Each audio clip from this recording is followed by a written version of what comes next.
Welcome to the Diversity and Inclusion on Air podcast. This podcast is a program of the Association of American Veterinary Medical Colleges Diversity Matters Initiative. The podcast explores various issues related to diversity and inclusion in the veterinary profession and provides the AAVMC an opportunity to offer ongoing diversity programming to our member institutions as well as all veterinary professionals. My name is Dr. Lisa Greenhill, and I'm the Senior Director for Institutional Research and Diversity at the AAVMC. On today's show, we're going to talk about creating institutional policies that drive change around diversity, equity, and inclusion. Now, I have answered literally thousands of questions over my career about what institutions can do to plan, implement, and assess diversity programming in academic veterinary medicine. But folks fail to really ask often how policymaking at the systems level can drive change. So I routinely ask my members at AAVMC what they would like to see covered on the show. And recently, institutional policymaking was the thing that they most wanted to hear about. So here we are. I am delighted to welcome my guest, Dr. Marco Barker, the inaugural Vice Chancellor for Diversity and Inclusion at the University of Nebraska-Lincoln, which happens to be an AAVMC affiliate member. Marco and I met a couple years ago when we were both on a program at NAVC in Orlando, Florida. So welcome to the show. I am so glad to be here, Lisa. So good to see you again. Great to see you too. And yes, I am going to throw shade to all of you wonderful veterinary folks who attended NAVC and did not come to our session last year. Oh, no. Oh, yes, that's right. You missed a treat. You missed a treat. It became a wonderfully intimate, like small group kind of workshop that really, I think, was very impactful for the people who did come. Shade to all of you people that didn't come.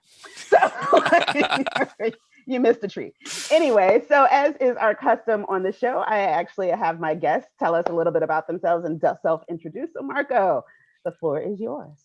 Absolutely. Well, certainly hello to all of the listeners today. Again, thank you, Lisa, for inviting me to be a part of today's conversation. So again, I'm Marco Barker, the Vice Chancellor for Diversity and Inclusion at the University of Nebraska-Lincoln, also an Associate Professor of Practice in the Department of Educational Administration. This is my second land grant institution. And so I started my diversity career at Louisiana State University. And was there for a number of years, earned my PhD from LSU in education, leadership, and research with a focus in higher education. My research does cover cross-race interaction, so I think that's part of why, too, that it's important for me to do this work. I had a career also, a stint at the University of North Carolina at Chapel Hill, at Westminster College in Salt Lake City, Utah, so a small private liberal arts college, and that's where I was the Chief Diversity Officer and Associate Vice President for Diversity, Equity, and Inclusion. My education training has certainly had a number of pathways. And so I earned my Bachelor of Science in Industrial Engineering from the University of Arkansas. And then I worked in corporate for quite some time, and then earned my MBA from Western University in St. Louis, and then my PhD. So I've had a number of career changes, and so I've been doing diversity work in higher education, particularly for over 13 years now, and now at UNL, a brand new office. And so this notion about policy making is something that is top of mind for us, especially in this climate. So again, so happy to be here and looking forward to our conversation. Wonderful. Yes, yes. I, like you, my career also took like winding paths with like, oh, let me collect a degree here and collect a degree. It happens. It happens. So I always tell students, don't feel like you have to go all the way through straight. Like you can take the scenic route. It's all good. Absolutely. So Marco, when we talk about creating policies that promote diversity, equity, and inclusion, what are some of the ways that we can kind of define success? When some colleges are just getting, to that place where writing down that we are pro diversity, equity, and inclusion, check the box. Yeah, we're success. Yeah. That's the big S word, right? Like success, right. And we want it now, and we want this really clear demarcation of like we've done this, right? And maybe this is from my own engineering experience. Like I really embrace a continuous improvement model, so I think it's okay to be able to say that we don't have success yet. and that we're just starting.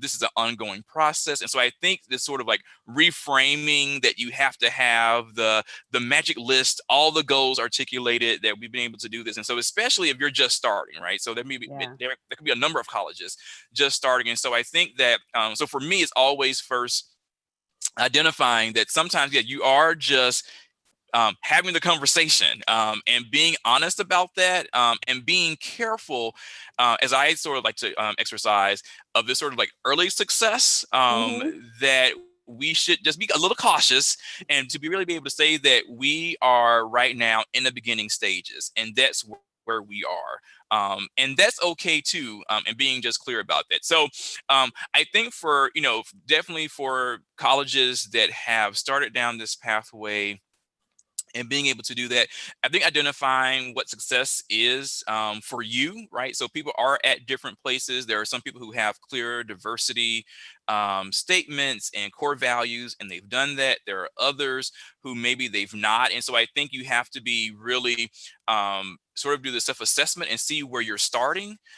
So then that can allow you to be able to articulate more closely, more really relevant to your particular college, like what success is. So so I think that you gotta get a sense, like where are you? Like, are you really starting from scratch again? And that's fine as long as you're starting. And I think being real about what the progress is going to look like. So if you have already started, like pushing yourself a bit more and having some real clear objectives. But again, none of this can start, Lisa, until people sit down and figure out like exactly where are we. Like, we have no idea. If you've not combed your data, if you've not done any of that, success is never going to be as accurate as it could be if you've done that early data assessment.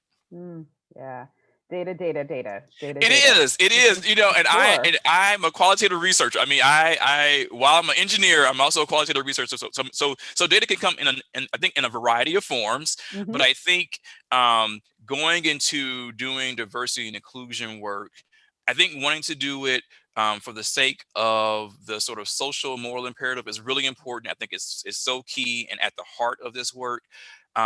However, when you start talking about success and start talking about like how do we reflect on where we were and where we are now, there are some clear data points that can provide a bit more guidance so that you're not diving into this work absolutely unaware of where to start or where there are some opportunities. And so, yeah, data. I will preach that until the cows come home, literally, and really expressing that we have to be able to have that sense of a starting point. Yeah. So there's lots of different kinds of institutional policies, right? That can promote diversity, equity, and inclusion at multiple levels. So in your current role and your previous role, what kinds of policies do you feel, are really kind of had the type of impact that you were looking to have in those spaces? Yeah, that's a good question. Policy is so tricky, right? Because the actual implementation and action of the policy is sort of what makes it have the successful impact that we hope with those. And so I'll share maybe a few that I think for me have been really instrumental in helping to really guide our institution. So policies around campus climate and how to respond to sort of hostile environments. So whether that's work environments or learning environments. And so having clear policy, I think what's great is that we do have, non-discrimination policies and EEO policies and Title VII and all these policies that articulate that discrimination is wrong. And so we have ways and courses of action, and those policies outline that. There are behaviors that often stem outside of discrimination, right? So the federal policies have such a legal guidance to them that oftentimes things either fall within it or outside of that. And so policies that capture those things that fall outside of discrimination policies, I've seen be really helpful. Otherwise, institutions risk making their own interpretations about how to respond to hostile environments. And so those policies have been really successful, that it gives institutions or colleges or departments some way of guiding their response in a very consistent way of how to do that. So that's sort of one.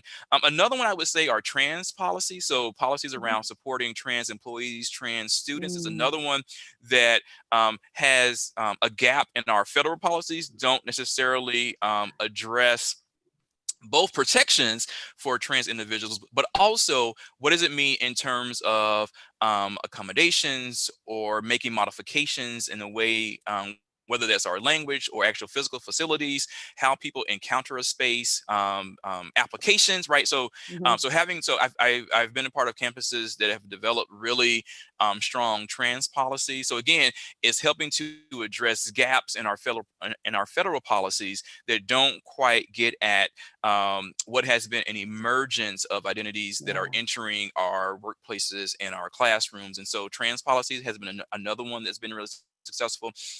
Stopping the tenure clock has been huge. When I was at LSU, our commission was working on developing that policy, and they put it into place. Again, because of data, we were seeing that this idea about men and women or individuals leaving the workplace for their families was really important in how that, and we know that was disproportionately impacting women in particular in terms of being on the tenure track. And so the stopping the tenure clock policy was established and really had really great positive outcomes as it pertains to that. I think, probably the last one I would say that has been really critical are search committee hiring policies, right? So again, because of the federal government, we have affirmative action policies, and anyone who receives federal funding is supposed to have an affirmative action plan. And every institution has it. If you've not seen it, it's probably on a shelf somewhere. It often sits on a shelf, and people have no idea. And there's sort of these misconceptions about what affirmative action is, that it's quotas, and that's not what because quotas are illegal. And so affirmative action plans are established to ensure that institutions create some sort of proactive strategy in terms of attracting underrepresented populations that have been historically underrepresented and historically discriminated against, to be able to encourage their active participation in search processes, so that the hiring process is really to some degree free from bias, right? And so these affirmative action plans have a number of strategies that's helpful. But again, the gap that has existed is that in the actual implementation of hiring practices, search committees, what search committees are discussing, how they're discussing it, how they're thinking about, again, their recruitment. The affirmative action plans often are very institutional based. They don't necessarily call for department-specific, college-specific actions. And so having a policy around hiring is another one that has been really successful. When I was at UNC Chapel Hill, we were working alongside the Office of Equal Opportunity to really develop a policy and practices to help departments really adhere to the affirmative action strategy, but also develop some clear expectations around here is how the search should play out. So, so those are, again, just a few, Lisa, that I've seen be really effective for campuses, and again, and really often address gaps in the existing policies. But I think there are a lot of institutions that have really great policies. Again, there are federal policies that are in place, but they often, again, sit on the shelf or don't go far enough. So again, even with Title IX and how sex is defined and who that includes, sometimes if the federal policy doesn't go far enough, institutions have opportunities to further articulate who is protected by their discrimination policies. And so those are opportunities that I've seen and been a part of at some of my other institutions in building that into the policy framework. That's such great examples. So in 2011, I did a study on campus climate, right, within the U.S. Veterinary schools. And one of the things that we found was that our LGBT students were actually, certainly, there were certainly racial issues. Yes. We expected that. But what we Yes. actually found was that one of our most vulnerable population was our LGBT folks and our Yeah. specific trans population at that time, right? Absolutely. And I mean, that was that was almost 10 years ago. I mean, it seems Yeah. like, right? That was almost 10 years ago. And one of the things, that I think that people also forget about when they're creating some of these policies and thinking about protections is even just physical space, You're right. right? Just the importance of physical space, because one of the things that really kind of came out of that study was, the lack of bathrooms, Yeah. appropriate bathrooms, Access. Yeah. right? Just Yeah. access to just go into the bathroom. People were like, oh, well, why do we have to do this? I'm like, it's just a bathroom. Your bathroom in your house is an all gender bathroom. Right. Whoever goes to the bathroom just goes to the bathroom, right? Yeah. And so many of our institutions, particularly land grant institutions, are old. The Yes. buildings are old. They were not actually, a lot of them, built for women attending. and so they had to retrofit that. And so now a lot of our older buildings at land grant institutions have, those side by side single stall. There's a sign for women, there's a sign for men, right? Yeah. And so many of our institutions were like, huh, well, we don't have bathrooms that can accommodate everyone. It was like, Yeah. okay, but there's one right there. You could just take, well, how do we make that, a all gender bathroom? Take down the sign. Right. You just take down the sign Yeah. and just put up a sign that says bathroom. Yeah, no, And it that's was really like, important. Yo, right. we just actually, I failed to mention, like, we just, gosh, as of 3 weeks ago, we just created a gender inclusive restroom policy. So Right. we've now instituted a policy that in renovations and new buildings, there's now a policy, right? So it was a standard practice for us. Right. But however, that standard practice was not documented. We were not clear if everyone was following that practice in terms of building codes or new Yeah. construction. And so yeah, so we actually just for that reason we just instituted this policy so that it is documented. So I would say to your listeners that oftentimes we have practices that we are doing that either came out of a committee or it came as a recommendation, and now we sort of do it, but really sort of push that forward and think about how does this live in perpetuity. And so being able to have Yeah. a policy, a policy around here's the expectation that if you're doing renovations or doing new construction, here's what you should be considering in terms of all gender restrooms on particular floors and how many floors and who do you consult. So all Yeah. of that is now written into the policy. And so yeah, absolutely. I think there, Yeah. and the same thing I think with both access, yes, to the physical Yeah. facilities, but also how people encounter your organization. So again, Yeah. applications and forms and Yeah. documents and what's the Yeah. expectation. Anyway, so yeah, I can talk all day about that. But no, you're absolutely right that I think um, the what has driven policy often again are sort of relates to representation, but thinking about that there are some identities that people are protective Mhm. or don't feel safe in terms of identifying, and so sometimes there are voiceless perspectives that we Yeah. miss, and so we don't necessarily are driven to really be thoughtful about policy in that way. But yes, we have to Yeah. absolutely keep in mind that there are people who may not be as vocal Yeah. because of a number of reasons that we also have to design policies around too. Absolutely. Yeah. Absolutely. So I've got a nice hypothetical for you, Oh Marco. my gosh. Okay. So you are working at a brand new small college, blank slate, totally blank slate, which we have a couple of new schools and a new one just rolling on board now. Okay. So brand new schools, all Okay. new. You get to go in and do whatever you want. Where do you start building your DEI program? Okay. And we're Well, also you going to must have. assume that you have the resources that you need. Yes, that's let's start there.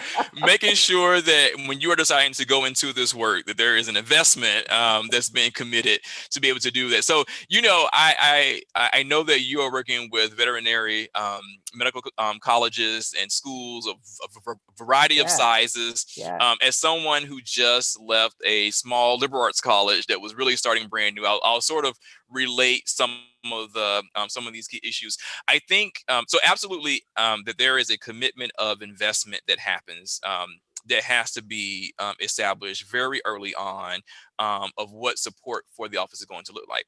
Once that it is in place, I often consult and advise people that you want to start with a working definition, or either core value about how have you communicated or established, really established that diversity and inclusion, what it is for your college, and how it's a core value for your college, right? So Mm.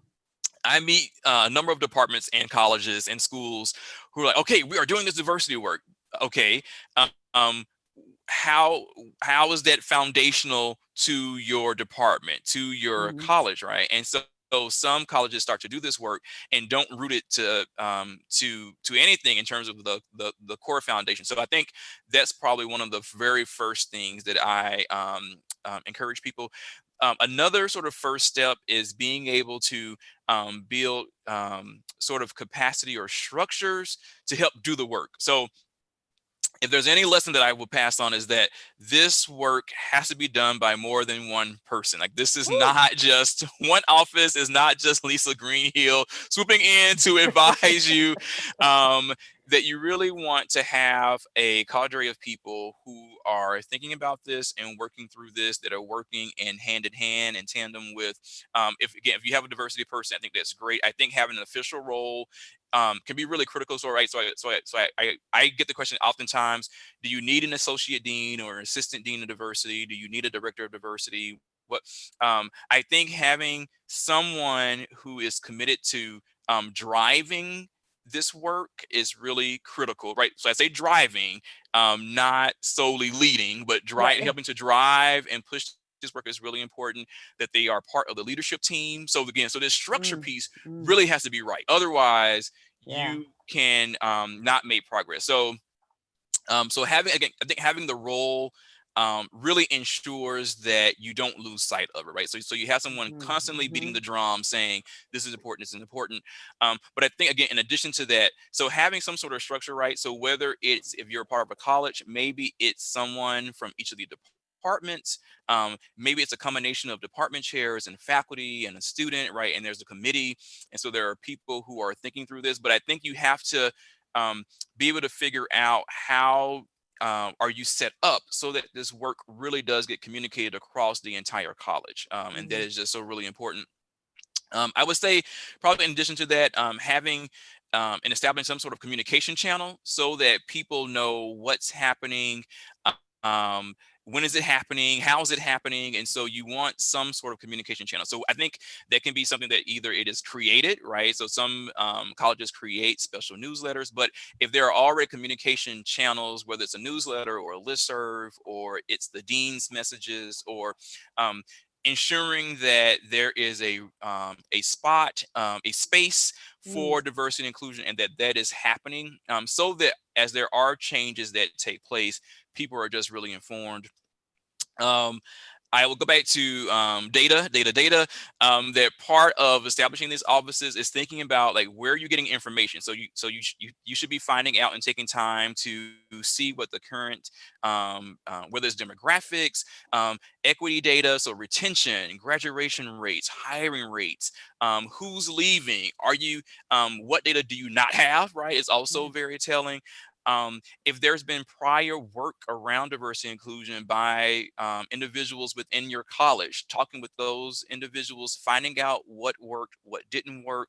Are there pre-existing plans? Like, all of these, Yeah. so sort of this data gathering. So those are just some of the initial steps that I think that anyone who is thinking about starting this, or maybe, again, you're a brand new assistant dean or diversity officer for the college, that I think starting with those things in mind can be really important. And probably the very last thing I would say is that there absolutely has to be this sort of, I say expectation setting, but these conversations with the decision makers in the college. So that Yeah. also needs to happen, so that there's a dialogue. So this is my fourth college that I've worked, and in my always sort of first step is to go into the environment and have conversations with either, again, my colleagues or the key decision makers, and just have a conversation about,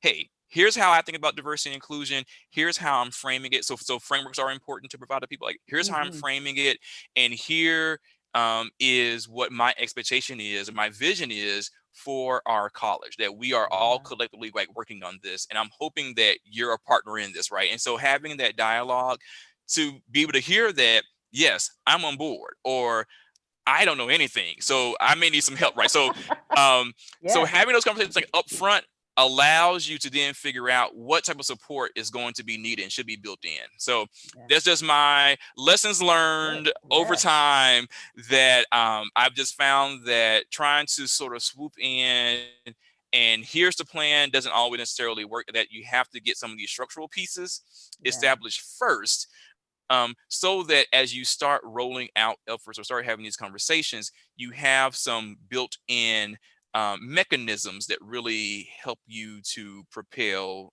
the work, Yeah. that is not solely just one person yelling from the mountaintops, do diversity, please, people. Right. So yeah, so Yeah. that's just my sort of Uh, words of advice.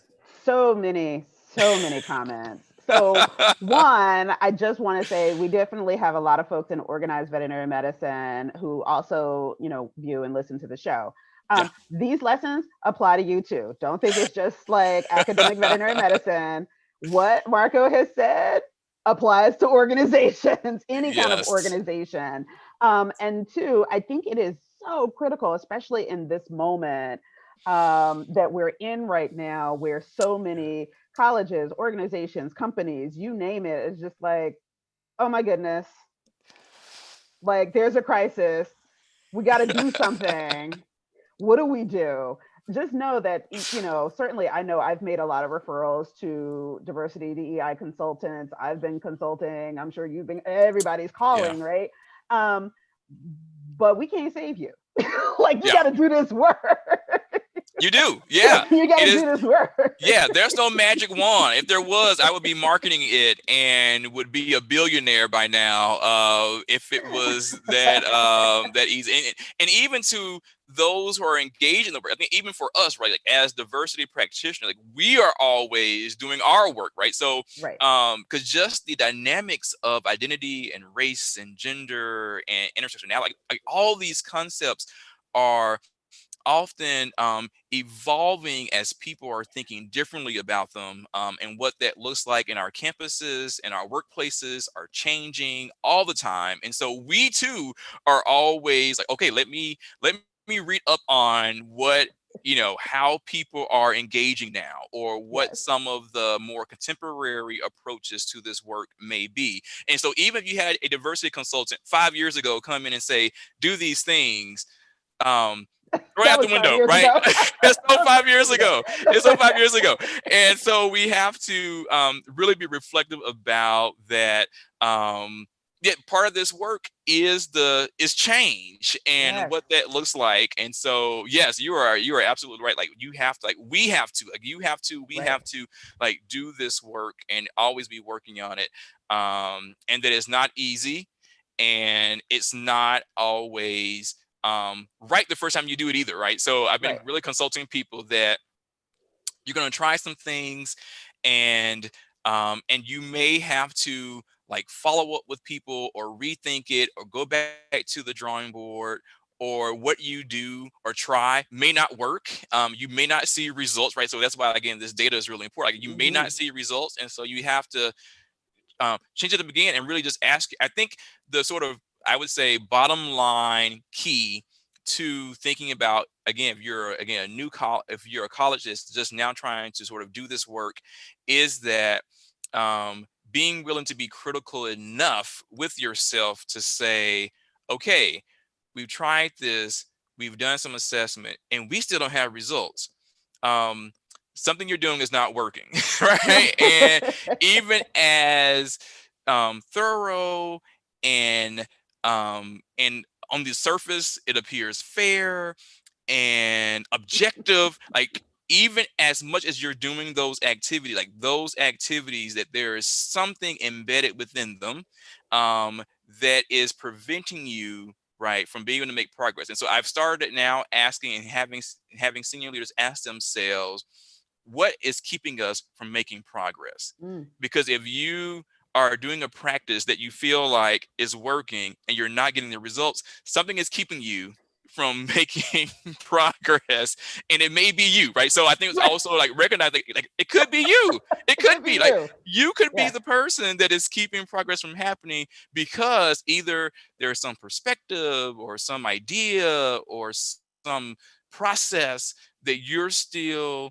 uplifting and supporting and elevating that has some barriers into it, right? Or something that you're missing as the leader who makes the ultimate decision, right? And so sometimes it's us, right? So I even put myself in the same, like sometimes it's me, like sometimes I'm getting in my own way of being able for progress to happen. And so I think we just have to ask ourselves that if we're not seeing results, what's keeping us from doing that, and being honest that it could be us.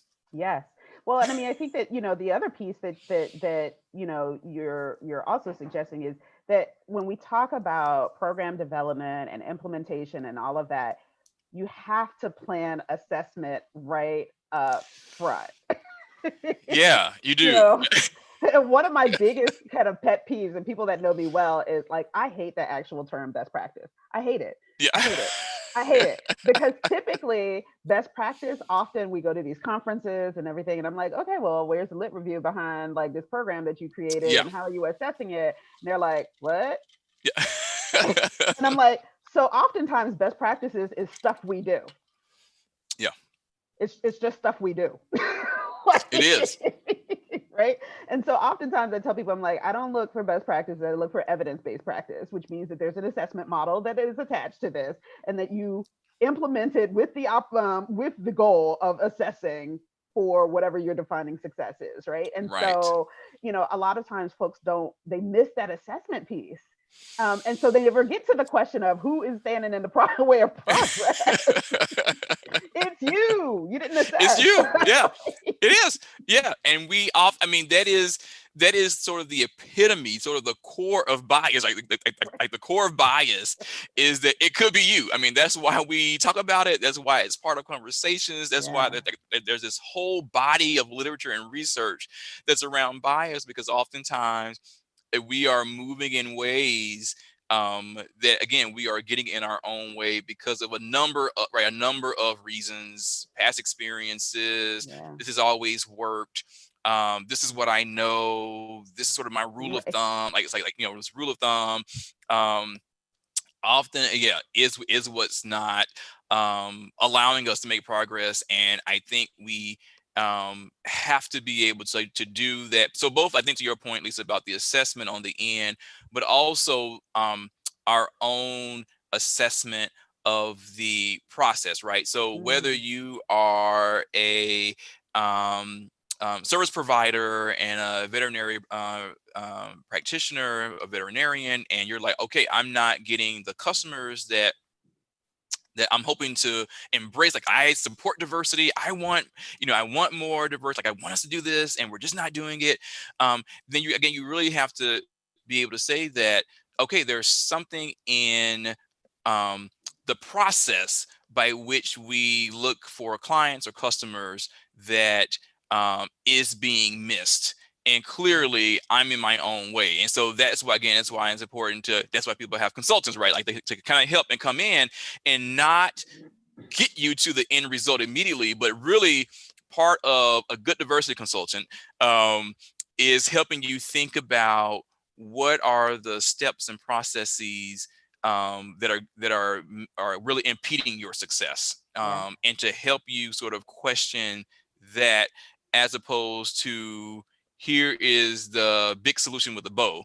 And so, just words of caution for those who are working with consultants, just really making sure that they are consultants that are helping you to critique and analyze internally, so that you get your practices right to have the end results.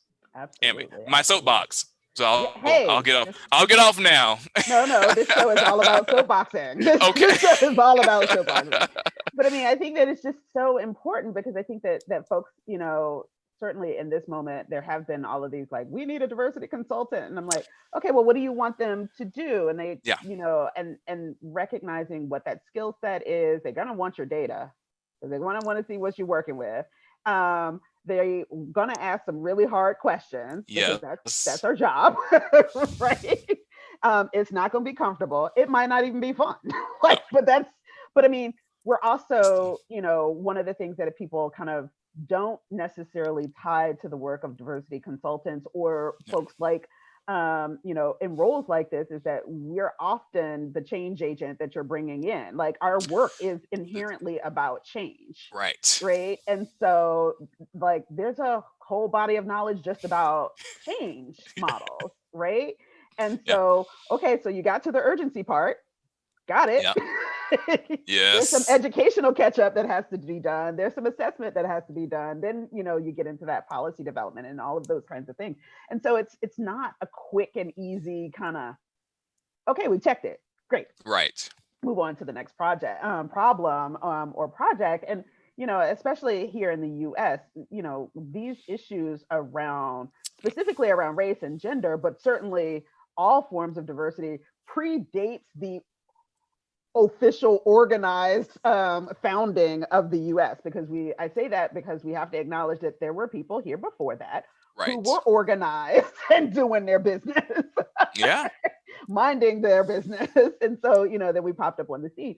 And so these issues predate the US. You cannot expect a consultant to come in and solve your problem. Like Absolutely. that's just, Absolutely. and so I want to move on. So Marco, as the inaugural vice chancellor at Yeah.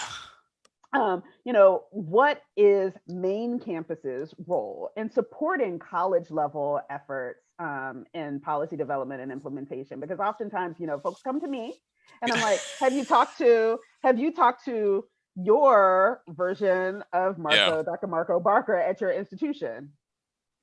Yeah, Who? absolutely. Who I know, right? Who is that? What's There's an that? office. That's the worst question I had Right. to.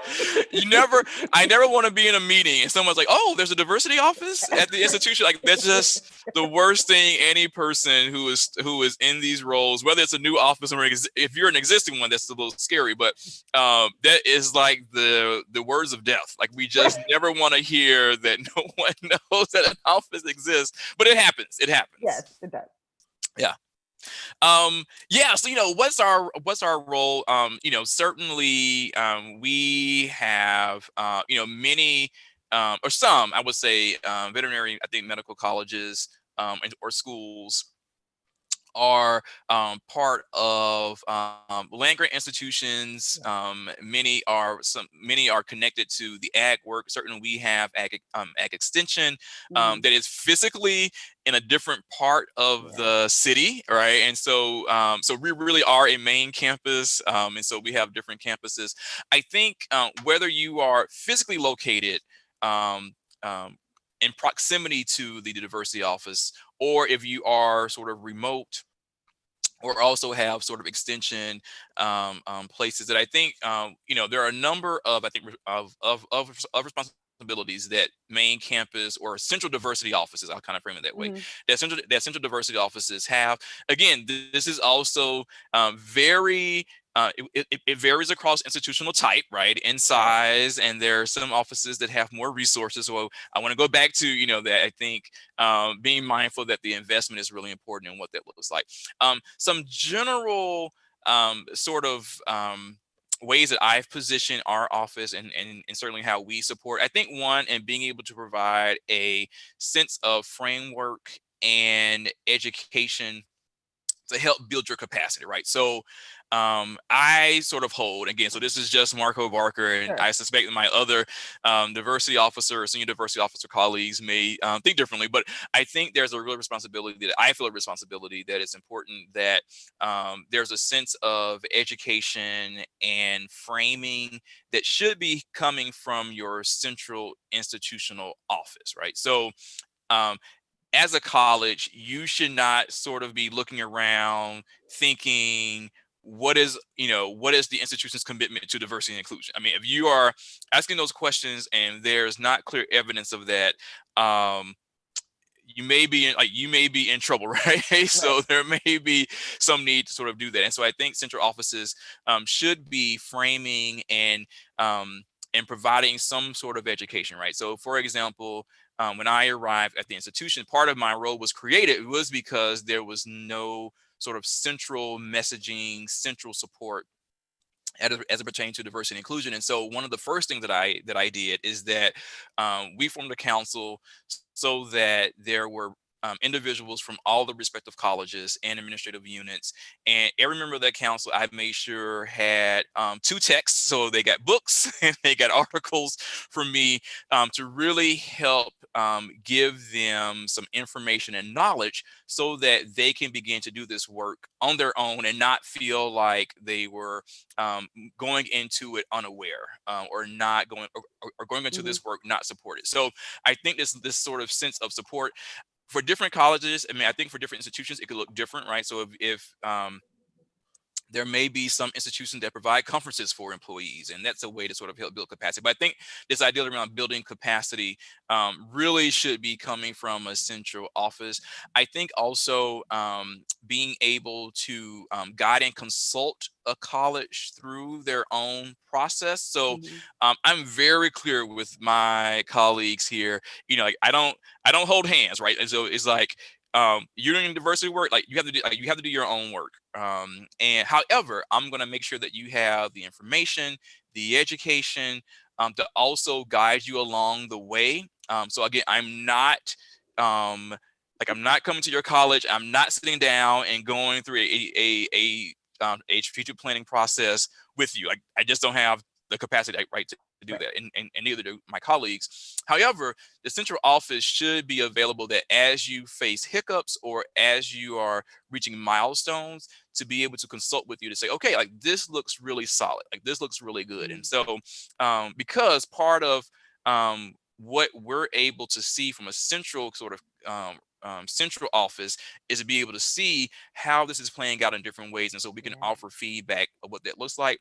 But also, I think we have a responsibility to make sure that colleges, that people doing this work in colleges, are getting connected, right? So again, we have a council.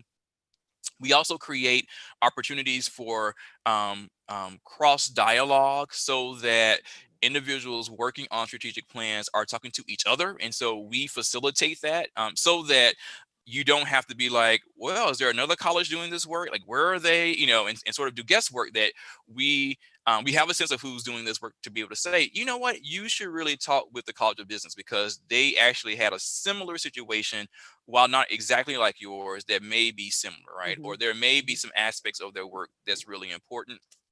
I think probably like the last piece I would say, and kind of thinking through what I think has been the most successful or most helpful as an office here, is that again, being able, and this goes back to this framework, but being able to provide a number of examples and frameworks for people like starting this work. So when I arrived, again, my expectation was that everyone's doing a diversity strategy. Like, it doesn't have to be necessarily a plan. I think it should be woven into your existing plan, which is a whole nother talk show. But I think that everyone needs to be thinking about developing and actually doing it. So actually developing a diversity strategy. Here are some examples from other institutions, from other departments that are like yours, that can be helpful to you, right? So again, this is sort of an emergence or a intersection of both the resources, framing, sharing models, that this should be some of the work being done at the central office. And so those are just some ways that I hope that colleges, again, are really being able to get connected, and certainly always being available to answer those questions. I think is really key. And so hopefully, again, people are getting that support from their central offices. Fantastic. So just Yeah. also want to shout out that the live stream is open. The chat is open in case there are any questions. But I also know that I know my people. I know my audience. They're going to want to know what those books are that you gave your people. You want to know? You know, I think I have them somewhere. Okay. So, we are back and forth between, I do sometime in the office and sometime at home. And so I have books all over the place. Yeah. But one of those books is Strategic Diversity Leadership by Damon A. Williams, Oh which yeah. has been a really great resource in terms of thinking about how you organize the work and what that looks like. The other resource that I don't have, it must be, it is at home because I was working on something. So the other book is I think it's Diversity's Promise, Making It Work by Oh Daryl yeah, yeah, Smith. yeah, And yeah. so that is actually the framework that we have adopted and are using at the University of Nebraska-Lincoln. And so every single member of the council has a copy of those books. Some of them have gone forward and they've gotten copies for their people in their respective college or department or committee. And so those are sort of the two primary Great. books that people are using. And so they're really helpful guides. They're very accessible. There's a number of models. Again, I'm a really Yeah, visual person, and so yeah, yes, absolutely. Daryl Smith and Damon A. Williams, really yeah. great, at least first go-tos as you're thinking about doing this. Absolutely. And I mean, I'm a big fan of Damon's work. I met him very, Yeah. very, very early in my career at NCORE. He really Yes. is one of the foremost authorities on chief diversity officers in higher ed, right? And really Yes. kind of what that should look like, kind of on that cutting edge of the research around CDO work. So Yep. yeah, Absolutely. He's great. pick it up, read everything he's written. Yeah. Yes, yes. Yeah, and and really, I think one of the other, I think, responsibilities of central offices is that really helping people to be students of the work. I mean, Yeah. this, it is the work that Lisa is doing, the work that I am doing is not just happenstance. Like, we don't dream about, approaches in our sleep and just sort of arrive and try and do this, right? I mean, it is really about being students of the work. Um, um, Not only like looking at these best practices or promising practice, like not only like looking at it on its surface, but also really being able to critique and see what about the practices may be producing these outcomes. So I'm a huge proponent that people need to be, and my folks know, when I go into meetings, I'm sort of asking, like, who's read, like, so who's Right. who's done the readings, people, who's done the readings, so that we can have a much more informed conversation, so that you are not sort of just throwing darts in the air. I mean, Yeah. I think trial and error has its place. I think innovation is really important. I think trying and making mistakes is definitely okay if they're informed, right? So you've done Mm, some reading, you've learned a bit more about how to approach this work in a way that's organized. And so these books are, they're both educational, but they really yeah. are meant to be informative to your actual process. Yeah. Yeah. Got to do your reading, people. Yeah. I mean, that trial and error thing, well, I mean, you're a scientist, I'm a scientist. It's Yeah. called experimentation. And you don't just, there's dart throwing and then there's experimentation. That's right. That is absolutely yes. Right. And so, pick your poison. But yeah, I love the fact that you kind of go in, okay, class is in session. Who did the homework? I Right. do. Yeah, yeah.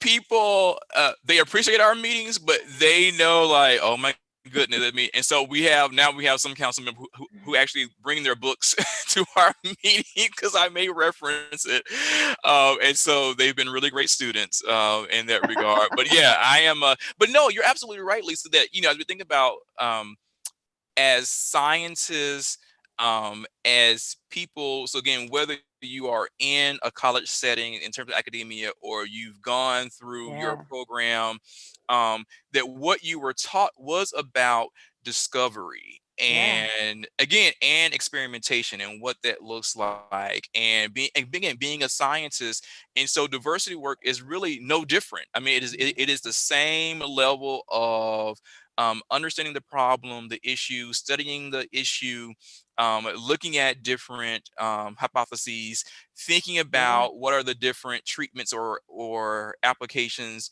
and then figuring out a way to apply them, and then thinking about how they're impacting different communities. Right. So this is all. I mean, this is what higher education teaches us, Right. right? Right. As both Right. students and as both scholars and professors and Yeah. scientists, and it is no different.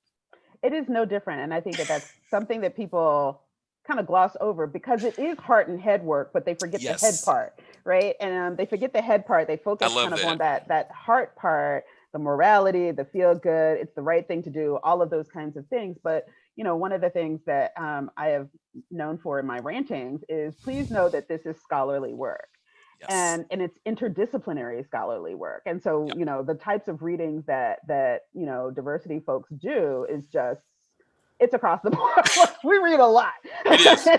Harvard Business Review, Journal for Diversity. Yeah, I mean, it is a It's a lot, range right? of fields. Yes. Yes, yes. So I got a couple last questions for you Sorry. as we start Yes. to wrap. Yes. No, don't apologize. This has been a fascinating conversation. So, for educational organizations, I'm going to put myself in that center myself here for a moment. Okay. For folks like me who live inside of educational organizations where these colleges, your colleges are members of groups like mine. Yeah. What kinds of things can I do, and what kinds of things can I recommend to my member institutions to kind of help them on their journeys? Yeah. I think that organizations like AAVMC and certainly others are really primed and positioned to one, help people think about data and think about areas of assessment, right? So Mm. one of the questions that I've been getting a lot with colleges is around, okay, like this equity thing, we've been hearing about this and we want to be a more equitable place, right? Where do we start? And again, data. But even with the data, some people don't know what data you should be examining, right? And so I think that educational associations, because of where you sit, sort of see how this plays out in terms of policy. And so I think being able to inform colleges around, here are areas that if you're doing diversity work and you want to look at equity, here are areas that you should be exploring, right? Yeah. Because again, when you're in the fishbowl, you don't always see the world around you. And so I think the associations are really able to do that. So again, everything from graduation to hiring, that is not just hiring, but it's also applications, who's applying, who was selected, do you have this data, right? So I think that's one area. I think also getting back to sort of the practices, I think, right. So certainly being careful not to say, here is a fix it all for you, like in terms of practices, but I think being able to say, here are some of your colleagues around the world, around the nation, that are doing amazing work and have seen results. And so let me identify who these individuals are. Mhm. And then also, I think associations are also well positioned to then create a space so that you can connect with them. Right. So I think, yeah, I certainly think you're doing that through this podcast. I think certainly traditionally conferences Mhm. allow for some of that. And so I think that's a huge responsibility that associations can definitely do. The other one, which is, and I think, Lisa, like I think you and I have sort of discussed this before too, is with the sort of policy piece or the setting the expectation, right? So Yeah. many associations are the accrediting body or have some role with accreditation, and what that looks like for colleges. And I think that's a real place to Mm. just clearly and really unapologetically say, here's the expectation. Like, this is just the expectation, is that you are practicing inclusive excellence in your colleges in this way, right? And to be able to Yeah. provide this framework, and certainly even my work in working with veterinary schools and colleges, is I always go to your association and really see how's the Yeah. association talking about this and what is the association's expectation of colleges, so that when I'm consulting with colleges Mm. to say, Yeah. well, here's what your association is expecting of you. So let's think about, how do you still be able to do this? How do you bring in the institutional goals around diversity and inclusion to really think about and help inform how you're going to approach it. So I think associations have a real responsibility around that. I think outside of that, I would just say that the sort of related to that, I think that there's an opportunity as well in terms of the expectation setting with the leadership, right? Mm. So Mm. many associations, the deans or someone, there's some sort of gathering of the the main people in charge, right, who sort of come together to discuss what are the emerging issues, what are the new things on the horizon.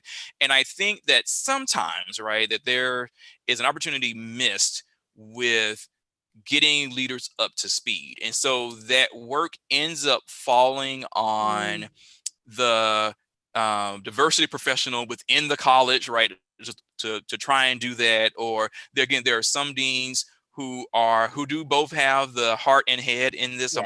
I'm going to steal that, Lisa. I'm going to borrow that for a little while. That saying, but who already have that within them, and they're really doing this work. There are others who really want to be engaged, but just maybe having other distractions or other competing priorities, right? And we know that when there are competing priorities, diversity and inclusion tends to be the one that is on the bottom of the list.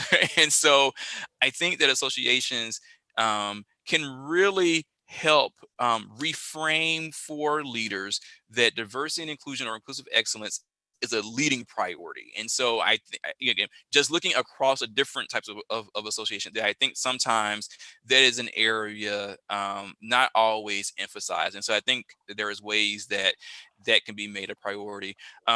Yeah, those are sort of my initial thoughts. Again, where Yeah, I sure. think that because of seeing the full spectrum of the field and what's happening across the U.S. again, or maybe it's an international Yeah. association across the globe, that I think those are at least some of the key ways, in addition to, which is again is an assumption, but that there again is a clear commitment of the Yeah. association to the work, right? So that Yeah. sometimes people, because this work it is change, sometimes it is difficult, there is resistance like in this work sometimes, and it's helpful to know that the association has nationally spoken on this particular issue. Sometimes gives colleges the freedom, the permission, and the courage to be Yeah. able to tackle the same issue. Oh, thank you so much. Such good stuff. So I do have a question from the chat. Okay. And that question is, can we talk a bit about how new grads or students can kind of further this work? So that's both within the college, but also this person is also asking, if you have any advice for, on that job hunt. And we have done some of those podcasts in the past. So I definitely will link to that separately. But what role for new grads, for alums, for students, who are interested in this work to continue doing the work, but also to, what's their role? Yeah, that's a really important question. So I think part of this is, and I often advise graduates in thinking about like where you're going to work, and being able to have conversations with either potential employers or your employers around why this work is important to you, and to be able to ask the questions about how they see this work as important to them, right? And so, Mhm. so you'll find a number of people, right? So you'll find some responses that are, wow, we really haven't thought about it, right? Right. And so that provides a really great opportunity for a recent grad who's going into the workplace in terms of being able to help shape what that could look like for that Yeah. particular organization. In other cases, you may find people who say, "Oh, we actually have a real commitment to this, and we have different committees, right?" And so that again provides a space where it will identify to you how that can be really a place that certainly you fit in. I think for those who say we haven't really thought about it, that's not a major concern for us right now. Flag goes up. And I think that in those spaces, you then sort of have to decide, right? So I'm always very careful about helping people think about where you put your energies. And so Mm, really mm, decide that if this is an area where you can put your energies. Outside of that, there are absolutely other organizations and associations that I hope that mm. as a professional that I think that you can contribute to, right? So there are veterinary conferences Yeah. again that at least that I attended, and so developing proposals and finding Mm. these other ways in the profession, if your particular job is not necessarily engaged in this work, that you can contribute your talents and your interest and your passion for being able to do this. Oh, great advice. Great Yeah. advice. Any advice before we leave this question for students on campus? Because a lot of times when they don't have people like you and I, oftentimes colleges and universities are like, okay, well, that student organization will go just do that program. That's not their job. I mean, they can do it, but not their job. Yeah, absolutely. So two primary, I think I would sort of advise. So one is, which is really an emerging trend that's happening that I really appreciate, is that students are asking to be part of leadership conversations. So I think that identifying if there is a particular cause or issue or matter that's of importance to you, and being able to schedule a meeting with the decision makers to be able to say, I want to be a part of the decision making and really play a role in this, right? And so, because because you may find that there are not already places created for you to be able to engage and to and be part of sort of elevating this work. And so you may have to say, hey, there's some existing structures, and I think it's important for there to be a student voice in this existing structure, and really advocating for that. I mean, I think I have seen a level of student advocacy that I've not seen before, which is great, and really helping, again, helping me and helping other leaders think about that in other processes that we've not always included students, just because it's kind of the way that we've always done things, that there are probably quite a few places that student voices could really be important, and also part of finding solutions and addressing these issues. And so I would say really think about, so that you don't get pulled in so many different directions, like really think about if there's something in particular, something very specific that's of importance to you, and then being able to say that I would like to be engaged in that particular way. Outside of yes, there may already be things happening at the institution where you can just easily get plugged in. But if there is not, I think being able to advocate to have some sort of participation that doesn't necessarily mean starting a club or doing it on your own, because there is a huge amount of labor involved in that. All right. So I'm going to forego my last question because we do have one more question. Okay. And I know that I'll answer it really quickly. Yes. I got to let you go, Dr. Vice Chancellor. So the last question is, how can a college without a budget to support the DEI position, how can they incorporate some of this important work, without any resources? Yes, I've been there. So I know. Like, how do we do this with no budget? So I think there are some structural and processes, and so there's some strategies that I think you can employ, like if you don't have the resources, right? So when I talked about creating some sort of infrastructure to support the work, that can absolutely be done. It does call for some human capital, so there has to be a commitment that if we can't put in financial resources, that we're able to put in human capital or human resources, in terms of, okay, we're going to create time for people to be able to do this. So that sort of is one way to be able to do it. I think once you have some structures in place, I think you can then get a little creative, right? So I talked about looking at equity and doing assessments and sort of doing an audit of your practices. That can be done by a committee, right? So you can form a committee to be able to do some of that work, and certainly looking at that.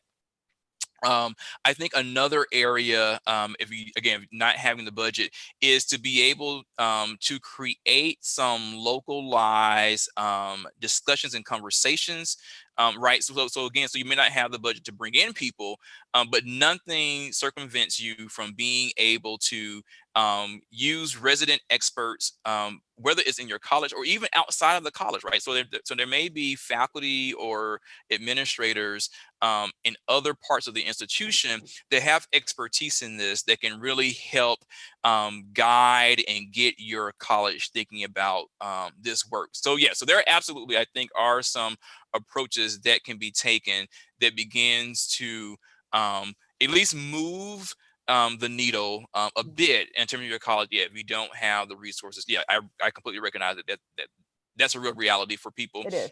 Another strategy too is getting creative with faculty buyouts, right? So what could it look like to have a faculty member to do halftime? I'm completely opposed, right? Sort of adding it on to somebody's workload, which typically happens.